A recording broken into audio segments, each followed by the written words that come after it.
नमस्कार दोस्तों, SV coaching Naugaon के यूट्यूब प्लेटफॉर्म पर आप सभी का हार्दिक स्वागत है। खिलजी वंश में आज अलाउद्दीन खिलजी का तीसरा पार्ट है, जिसमें अपन को अलाउद्दीन खिलजी के अभियानों के बारे में स्टडी करनी है। तो अलाउद्दीन खिलजी के अभियानों को दो भागों में डिवाइड किया जा सकता है, उत्तर भारत के अभियान और आपके दक्षिण भारत के अभियान।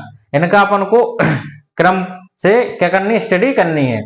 तो अलाउद्दीन खिलजी के बारे में कहा जाता है कि यह एक गजब का साम्राज्यवादी व्यक्ति था। इसने उत्तर भारत के क्षेत्रों को जीतने के लिए समुद्रगुप्त के द्वारा अपनाई जाने वाली पृष्ठभूद्रण की नीति, मतलब प्रत्यक्ष नियंत्रण की नीति को अपनाया था। और दक्षिण भारत के क्षेत्रों को जीतने के लिए इसने ग्रह मोक्षानुग्रह की नीति अपनाई थी, मतलब पहले वहां पे आक्रमण करो, उनको अपने कब्जे में लो और फिर उनको उनका साम्राज्य वापस करके उनसे क्या लो, वार्षिक कर लो। तो इस तरीके से अलाउद्दीन खिलजी और समुद्रगुप्त की जो साम्राज्यवादी नीति है, दोनों एक दूसरे से क्या करती हैं, मैच करती हैं। इसलिए इतिहासकार स्टैनले लैंडपूल ने अलाउद्दीन खिलजी को क्या कहा है, सल्तनत का समुद्रगुप्त। तो ये जो उपाधि मिली है वो उसको नीतियों की समानता की वजह से दी गई है। अब जो अलाउद्दीन खिलजी था, इसने दक्षिण भारत के राज्यों में क्या नीति अपनाई थी, जीतकर उनको पूरा साम्राज्य उनका वापस कर देना सम्मान के साथ। और ऐसे ही काम अकबर के साथ करेगा, राजपूतों के साथ। तो कहीं ना कहीं तो अकबर और अलाउद्दीन है, उन दोनों में भी क्या है, आपकी समानता है। तो इस तरीके से अलाउद्दीन खिलजी की काफी सारी नीतियां अन्य सुल्तानों या राजाओं से मिलती हैं। तो अलाउद्दीन का जो पहला अभियान था वो था आपका गुजरात का अभियान। और गुजरात का अभियान अलाउद्दीन ने कब किया था, 1298 ईस्वी में। गुजरात पर आक्रमण करने का जो इसका मेन रीजन था वो था अच्छे घोड़ों की आपूर्ति करना। मेन रीजन यही था आपका। तो अलाउद्दीन के गुजरात अभियान को लीड कौन करता है, आपका उलूग खां और नसरत खां। ये दोनों जाते हैं, पहले जैसलमेर को जीतते हैं, फिर गुजरात में जो सोमनाथ मंदिर है प्रसिद्ध, उसको लूटपाट करते हैं, उसको नष्ट करते हैं। तो उस समय गुजरात का शासक कौन रहता, आपका राजा कर्णदेव।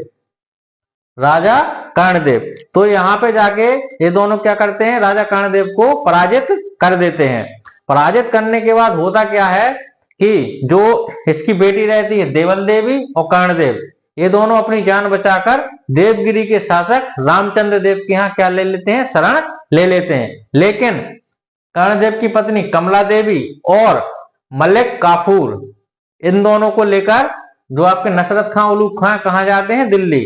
मलिक काफूर को 1000 रुपए में नसरत खां ने खरीदा था, इसलिए उसका नाम क्या निकला आपका, 1000 दीनारी। तो इससे याद रखने वाली बात क्या है, मलिक काफूर को यहां से प्राप्त किया था, और कमला देवी जो कर्णदेव की पत्नी थी उसको कहां लेके आए थे, दिल्ली। और उसको मल्लिका ये जहां का क्या दिया गया था, खिताब दिया गया था, मतलब उसको शाही रानी बनाया गया था। और कर्णदेव और देवल देवी कहां चली गई थी, आपके देवगिरी के शासक रामचंद्र देव के यहाँ पे शरण लेने के लिए चले गए थे। और आक्रमण का कारण क्या था आपका, अच्छे घोड़ों की आपूर्ति।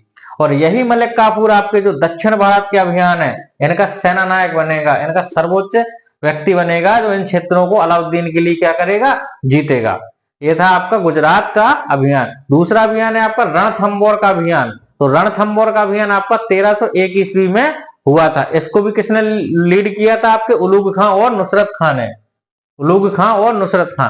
लेकिन बीच में नुसरत खां की क्या हो जाती है, मृत्यु हो जाती है। इसलिए स्वयं सुल्तान अलाउद्दीन खिलजी इसको क्या करता है, लीड करता है। और याद रखना, यहां से क्वेश्चन आया हुआ है, अलाउद्दीन के साथ इस अभियान में अमीर खुसरो जाते हैं, जिसने 7 सुल्तानों का कार्यकाल देखा है। तो याद रखना कि अमीर खुसरो किस अभियान में साथ गए थे, आपके रणथंबोर के अभियान में। तो यहाँ पे शासक कौन रहते हैं, आपके चौहानों के वंशज हम्मीर देव, ठीक है। और इनकी पत्नी का नाम क्या रहता है, रंगा देवी। तो हम्मीर देव को आसानी से हरा देते हैं और इनकी क्या हो जाती है, मृत्यु हो जाती है। लेकिन जो इनकी पत्नी है अपने और महिलाओं के साथ क्या कर लेती हैं, जौहर कर लेती हैं। तो यह राजस्थान में जौहर का आपका क्या है, पहला उदाहरण मिलता है। और रणथंबोर विजय के बाद अमीर खुसरो एक स्टेटमेंट देते हैं कि कुफ का गढ़ आज इस्लाम का गढ़ हो गया। ये बहुत इंपॉर्टेंट है, बड़े बड़े एग्जामों में यहाँ से क्वेश्चन पूछे जाते हैं। तो ये था आपका रणथंबोर का अभियान।